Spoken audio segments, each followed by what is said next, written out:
নমস্কার সবাইকে। আজ তৈরি করে দেখাবো খুব সহজেই বাসায় তৈরি গাওয়া ঘি। দুধের সর দিয়ে কোনো ঝামেলা ছাড়াই তৈরি করে নিতে পারবেন।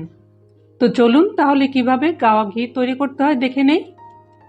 গরুর দুধ জাল করার পরে ঠান্ডা হলে যে মোটা একটা সর পড়ে সেই সরটাকে আমি প্রতিদিন তুলে রেখেছি। আর এইভাবে সরটাকে তুলে সরাসরি ডিপ ফ্রিজে রেখে দিয়েছি, এতে করে সরগুলো নষ্ট হবে না। আর ২-৩ দিনের জন্য যদি রাখতে হয় তাহলে নর্মাল ফ্রিজেও রাখা যাবে। একইভাবে আমি ছোট বড় মিলিয়ে ৩টি বাটিতে সংগ্রহ করে রেখেছিলাম। এখন এগুলোকে একটি বড় বোলের মধ্যে নিয়ে নিয়েছি। এগুলোকে ফেটে নিতে হবে। আমি একটি ইলেকট্রিক বিটার দিয়ে এই সরগুলিকে ফেটে নিয়েছি। আপনারা চাইলে হ্যান্ড বিটার অথবা শিল নোড়াও বেটে নিতে পারেন। যখন বিট করা হয়ে যাবে তখন এভাবে ক্রিমি হয়ে আসবে। এই পর্যায়ে এর মধ্যে হাফ কাপের মতো ফ্রিজের ঠান্ডা পানি দিয়েছি।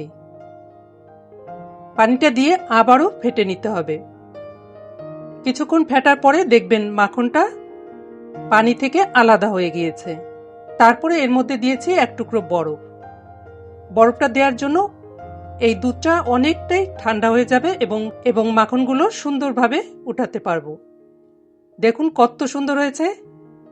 এরপরে এই বাটারগুলোকে পানি থেকে তুলে নিতে হবে। এভাবে মাখন ডিপ ফ্রিজে রেখেও খেতে পারেন, বিভিন্ন কাজে ব্যবহার করতে পারেন। আর যদি ঘি তৈরি করতে হয় তাহলে এই মাখনটাকে জাল দিলেই ঘি তৈরি হয়ে যাবে। দেখলেন তো কত সহজ। এরপর এই মাখনগুলোকে আমি জাল করে নেব। একটি কড়াইয়ের মধ্যে মাখনগুলোকে নিয়ে চুলার জালটাকে ধরিয়ে দিয়েছি। চুলার জালটাকে লো ফ্লেমে রেখেই মাখনটাকে জাল করে নিতে হবে এবং অনবরত নেড়ে দিতে হবে যেন নিচে পুড়ে না যায়। কিছু সময় জাল করার পরে দেখবেন উপরে ঘি উঠে আসছে এবং নিচের দিকে দানা দানা পড়ে গেছে।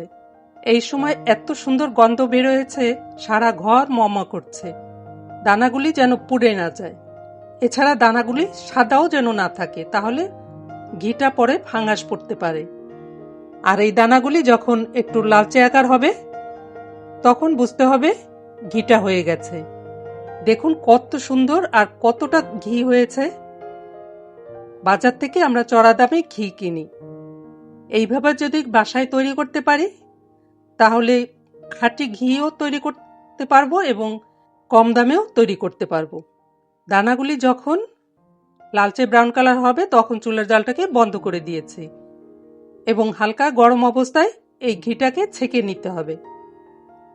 তার জন্য আমি একটি পরিষ্কার কাচের জার নিয়েছি।